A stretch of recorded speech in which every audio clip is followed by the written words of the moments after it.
Welcome back to don't facts for you channel. భారతీయ తత్వాన్ని ప్రపంచ నలుమూలలోకి ఎత్తిస్తున్నాయి అంటే ఆ గొప్పతనం మన సనాతన ధర్మానిది. అందులో ముఖ్యమైన భాగం భక్తి.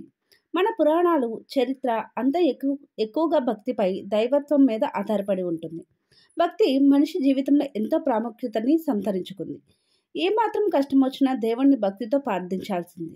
ముఖ్యంగా సనాతన సాంప్రదాయాలకు ప్రాధాన్యతనిచ్చే మన దేశంలో భక్తి రోజు రోజుకు కొత్త రూపాలు దాల్చుతుంది. ఎంతలా అంటే అవసరమైతే ఆలయాలు కట్టేంత. దేవులకు గుళ్ళు కడితే పర్వాలేదు కానీ ఇష్టమైన హీరోయిన్లు, రాజకీయ నాయకులు అంటూ రోజు రోజుకో గుడి నిర్మిస్తున్నారు. అంతేకాదండి, కొన్ని చోట్ల అయితే ఇతర జీవులైన కప్ప, దోమ, ఎలుక, ఆఖరకు గబ్బిలానికి కూడా ఆలయాలు నిర్మిస్తున్నారు. జంతువులకు గుళ్ళు ఏంటని ఆశ్చర్యపోనక్కర్లేదు. భయం, భక్తి ఉన్న మనుషులు ఈ రెండింటి కోసం ఎవరికైనా ఆలయాలు కట్టేస్తారు. మరి ఇంత విచిత్రమైన ఆలయాలు ఎక్కడెక్కడున్నాయి, ఏ జీవి గుడి కట్టారో ఈ వీడియోలో చూసేద్దాం. మొదటగా దోమక గుడి. దోమక గుడి అంటని వినడానికి మనకు కొంచెం విచిత్రంగా, హాస్యాస్పదంగా ఉండొచ్చు, కానీ ఇది నిజం. ఇంతకీ ఈ గుడి ఎక్కడో లేదు, మన తెలుగు రాష్ట్రాల్లోనే ఉంది. హైదరాబాద్ పరిసర ప్రాంతాల్లో దీన్ని నిర్మించారు. ఈ ఆలయాన్ని ఓ డాక్టర్ నిర్మించారు. దోమకాటు వల్ల వచ్చే వ్యాధుల గురించి ప్రజల అవగాహన కల్పించాలనే ఉద్దేశంతో ఎం సతీష్ రెడ్డి అనే వైద్యుడు దోమక ఆలయాన్ని కట్టారు.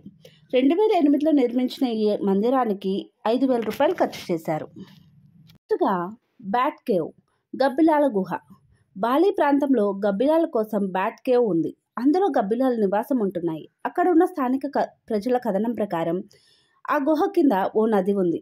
ఈ నదిలో నీటిని గాయాలు నయం చేయడానికి ఉపయోగిస్తారు. ఈ ప్రాంతంలో బాలిని దేవుడిగా పూజిస్తారు. పర్యాటక కేంద్రంగా ప్రసిద్ధిగాంచిన ఈ ప్రాంతం యాత్రికులతో కళకళలాడుతూ ఉంటుంది. పగటిపూట గబ్బిలాలు కనిపించవు, లోపల గుహల్లో ఉంటాయి. సూర్యాస్తమైన తర్వాత గుహ నుంచి బయటకు వచ్చి కలయి తిరుగుతూ ఉంటాయి. నెక్స్ట్గా మనం మండుకానికి గుడి. మండుకం అంటే ఏంటంటే కప్పండి.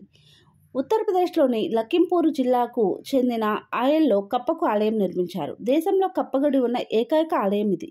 ఇక్కడ కప్పలను పూజిస్తారు. మండుకా తంత్రం ఆధారంగా ఈ గుడిలో శివాజీ కప్ప వెనుక భాగంలో కూర్చొని ఉంటుంది. 200 ఏళ్ల నుంచి ఉన్న కప్ప మందిరాన్ని వరదలు, కరువు కాటకాల నుంచి బయటపడేందుకు గాను నిర్మించారు. సాధారణంగా వర్షాలు పడకపోతే కప్పలను పూజిస్తారనే విషయం మనందరికీ తెలుసు. సాధారణంగా ఆలయాల్లో నందీశ్వరుడు కూర్చొని ఉన్న విగ్రహాలను చూస్తుంటాం. కానీ ఇక్కడ ప్రత్యేకత ఏంటంటే ఇక్కడ నంది నుంచొని ఉంటుంది. ఈ కప్ప ఆలయంలో శివలింగం కూడా ఉంది. ఈ లింగం రంగు ఎప్పటికప్పుడు మారుతూ ఉంటుందట. నెక్స్ట్గా మనం చుంచెలుకలకు ఉన్న చిన్న కోవెల గురించి తెలుసుకుందాం. రాజస్థాన్లోని బికనీర్లో కర్ణీమాత గుడి ఉంది. ఈ ఆలయంలో ఎలుకలకు ఎంతో ప్రసిద్ధిగాంచింది. ఇక్కడ ప్రత్యేకత ఏంటంటే ఈ గుడిని చుంచెలుకల కోసం నిర్మించారు.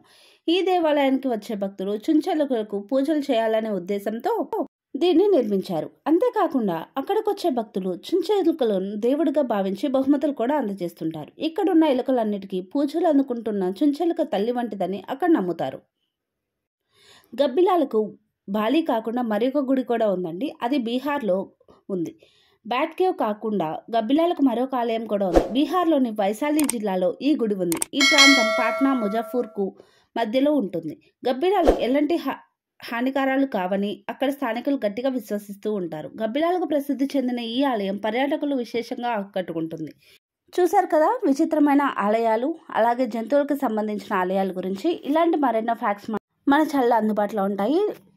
లైక్ చేయండి, షేర్ చేయండి, సబ్స్క్రైబ్ చేసి పక్కనే ఉన్న బెల్ ఐకాన్ అనేది యాక్టివేట్ చేసుకోండి.